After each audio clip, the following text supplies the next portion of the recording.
Good morning. Patricia Sunshine here. And today I want to bring you a little sunshine, give you a little bit of what my mother gets. She's the one who named me Sunshine. Yes, she is. Okay, today I want to talk about love and acceptance. Okay, how many of you would say that love and acceptance has nothing to do with one another? You would? Okay. For those of you who don't know, I just like to share an experience of mine with you. A few months ago in May, it was exactly, my 4-year-old son said something to me that was like so profound, and it was sort of baffling to me. It kind of, it really confused me for a few days. But he said, I dare you to love yourself. That came from a 4-year-old. Okay? My 4-year-old baby, Daniel. He said that to me. And I just looked at him like, I do love myself. And so I walked away from him and I pondered what he said for a little while. I wrote a little note to myself on a business card, on the back of a business card, and I wrote his quote down. And I said, I dare you to love myself. I dare you to love yourself. And I put the date on it and everything. So every time I went near my dresser, I would see it. And so I started giving that some thought because I'm like, why would a baby say that to me, his mother? But so I was like, well, is love and acceptance the same thing?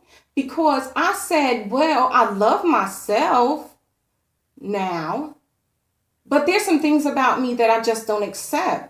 I mean, things that I've struggled with for a very, very long time. Well, one thing was my forehead. It was so huge. But now I actually positively love my forehead. It's huge, but I'm okay with that. The last thing I struggled with was my feet. And you don't want to see my feet. You probably would want to see my feet, but I don't care now because I love my feet. So anyway, Daniel said, I dare you to love yourself. And I said, well, is love and acceptance the same thing? And so I kept walking by that note, maybe for about a month and a half.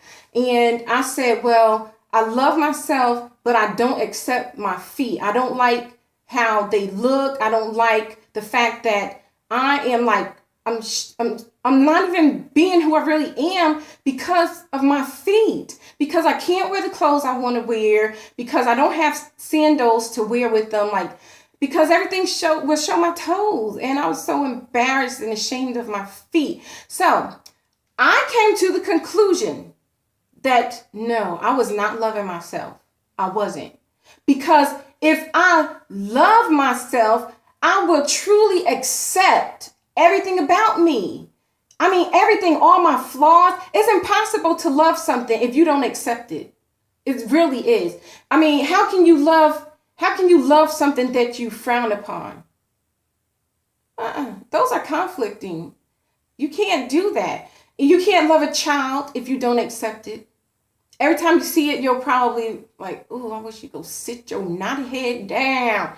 Okay, or whatever. So I realized that whatever you don't accept, you'll probably end up, of course, you'll reject it, but you probably end up abusing it, neglecting it, hiding it, shunning it, just mistreating it in every kind of way. And that's what I did for a long time. I tried to hide my toes. And so I walked around with my toes all balled up in shoes forever. And they never really got any air. And so, they were fine health-wise, but they got worse and worse because the problem and the condition just worsened as I, went on with those negligent behaviors. And, that thing really like bothered me for a long time because I felt like, okay, I'm a pretty good package, right? But I felt like there was something that I was hiding from people. And I was ashamed for anyone to ever find out. And I said, wherever I went, if I went dancing, because I love salsa now. I love all my Latin dancing. So I felt like these people love me over here. But you know what? I was like, ooh, if they saw my feet, they'll probably run the other direction. And so that was always like hanging over my head. The fact that my toes are jacked up, in my opinion. You know, some people have seen them. They're like, oh, there's nothing wrong with your feet. Not in my opinion. But, you know, let them think what they want to think. And I feel the way I want to feel. You know, they still have flaws. But you know what? Since I started loving them and appreciating them and accepting them, they actually look better. I don't know. Love makes things better. Remember the song from Clifford? Love makes little things grow. It really, really, really does. Bye. I wanted to share a poem with you all, but this video is too long. I'm sorry. I'm going to have to do it in a separate video. Smooches.